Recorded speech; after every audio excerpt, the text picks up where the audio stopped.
कोट गुलाम मोहम्मद जे भरिसां 24 मेल मोरी ते जेको ही रैली ऐं जलसे जो जेको इंतज़ाम कयो वियो आहे उन में ही जेके हज़ारनि तइदाद में माण्हू शामिल थिया आहिनि। उहो जॾहिं ताईं क्लिप्स ॾिसंदव पंहिंजे चैनल ते जेके हज़ारनि तइदाद में माण्हू गाॾियूं, हींअर बि हिकिड़ी न्याणी ॻाल्हाए पई स्टेज ते, इहा बदिलियल सिंध आहे। इहा बदिलियल सिंध हुकुमरान न सम्झी सघिया आहिनि। हींअर मूं रस्ते में सोचियो पे इन रैलीअ में हलंदे त हुकुमरान अहिड़ियूं ॻाल्हियूं पिया कनि, असां वटि कोर्ट में ईंदियूं आहिनि बेवा मायूं पोड़ियूं वेचारियूं बेवा बेवसीला, अबा मुंहिंजी पेंशन बंदि आहे मुड़ुस जी, अबा मूंखे बचनि घरां कढी छॾियो आहे, अबा मूं वटि खाइण लाइ कुझु कोन्हे, अबा मूंखे ॾेर लॾाई छॾियो आहे, अबा मुंहिंजा सना सना बचा आहिनि, घर में खाइण लाइ कुझु कोन्हे, अबा आऊं झली पई आहियां। सिंध हुकूमत बेवा माइनि वांगुरु ख़बरूं पई करे। सिंध हुकूमत जूं ख़बरूं उहे आहिनि जेका बेवा अबा मोटर वे खणी विया, अबा केनाल ठाहिनि पिया, अबा कोयलो खणी विया, अबा गैस खणी विया, अबा के तव्हीं बेवा रनज़ाल जंहिंजा बच्चा नंढड़ा हुजनि, मुड़ुस मरी हुजे, उहे आहियो छा? हुकूमत आहियो। तव्हांजे हुकूमत जे सीटुनि जे टेक ते शहबाज़ शरीफ़ जी हुकूमत पई हले, तव्हीं पार पिया कढो, राभाड़ पिया कयो। अदा सखर खां हैदराबाद कराची वारो मोटर वे खणी वियो, चोर आयो त टुपारी खणी वलियो। तव्हां पाण लिखी ॾिनो आहे त हेॾा मोटर वे न ठाहियो।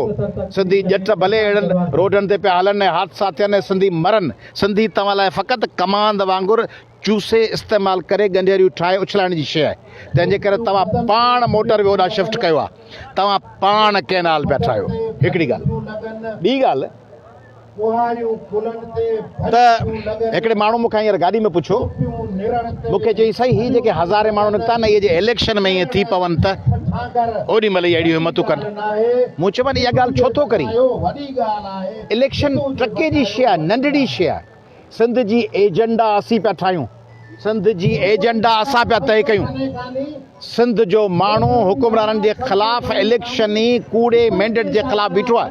मूं चयो मिसाल ॾिनोमांसि, मूं चयो तूं हिकिड़ो घरु ठाहीं, पोइ हुन घर में तूं चईं इन घर में को DC को कमिश्नर को वज़ीर अची वञे त घर जो ठठ थी वञे। घर त उन्हनि लाइ ठाहियो आहे छा? घर तो ठाहियो आहे त तुंहिंजा नंढड़ा बचड़ा, तुंहिंजी घरवारी, तुंहिंजा भाउर, तुंहिंजियूं भेणूं, तुंहिंजो अम्मी, तुंहिंजो अबो, उहे ख़ुशि रहनि, उन्हनि लाइ घर आहे न। तीअं सिंध में इलेक्शन थिए, पोइ अयाज़ लतीफ़ अली जो खटे, पोइ थियो वाह वाह कमु। बाक़ी सिंधी जेकॾहिं कैनाल रोके ॾिन, इहो अयाज़ लतीफ़ अली जे खटण खां वधीक अहम आहे। सिंधी पंहिंजा जज़ीरा, पंहिंजा वसीला, पंहिंजा माल, पंहिंजा मिल्कियतूं, पंहिंजा कोयला, पंहिंजा पेट्रोल, पंहिंजूं गैसूं वापसि वठनि, इहे इलेक्शन खटण खां वधीक अहम शइ आहे। इलेक्शन में भले लूसी लपाड़ा खटनि ऐं पोइ लूसी लपाड़ा खटी भले सौदा कनि, पोइ उन्हनि सौदनि खे पाण रद्द कयूं, पोइ उन्हनि खे पाण ज़मीन उन्हनि जे पेरनि हेठां छिके वठूं, पोइ हू वरी गीसियूं कनि रोडनि ते, नाटक ऐं ड्रामा कनि, ऐं पोइ सिंधी उन्हनि खे हुश हुश हुश हुश हुश करे भॼाए छॾीनि, ऐं पोइ उहे धिका दर बदर खाई शहरनि मां गुम थी वञनि, ऐं पाण ईअं गश्त कयूं हज़ारे माण्हुनि सां, ऐं पाण कैनाल रद्द कयूं। इहा तमामु वॾी शइ आहे।